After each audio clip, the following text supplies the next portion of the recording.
Okay, big news. Well, we've been struggling with getting the whole front end put together for a little while.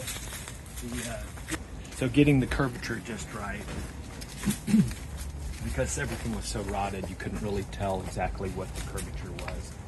And the biggest problem was there was a huge dent that was right here because they had hit something, and then it just wouldn't support because it was all rotted underneath. And that dent was causing a crack in the fiberglass. Fiberglass. Between getting the curvature and putting in what they call a Yuki board. Oh!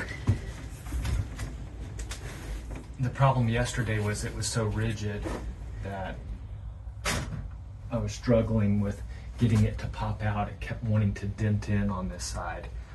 So just let it sit overnight with some screws held down on the four sides and just kind of let it relax. This morning I came in and tore one of these screws out and just started slowly moving it over this way because it needed to shift a little bit, and it finally popped into and conformed to the curvature that we needed. So it took out that dent.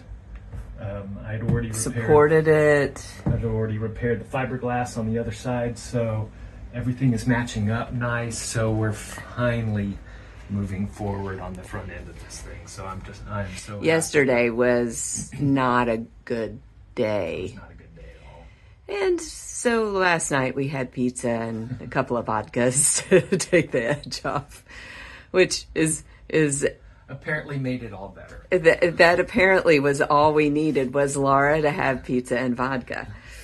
So this is really good news. This is probably the hardest thing on the whole camper, don't you think? Probably so. Not fun to tackle, the hardest thing at the very beginning, but it had to be done at the very beginning. So it was a little disheartening yesterday. And I think getting this at least semi-restructured, getting all of this dried in is just going to help move everything forward, and then we can just build off from here. So big win. Big win this morning. Yay! Yay! I know it doesn't look like a big win to anybody who's watching because everything still looks like a complete disaster, but it has to look like this first, and then we can have the camper of our dreams, right, baby? Maybe.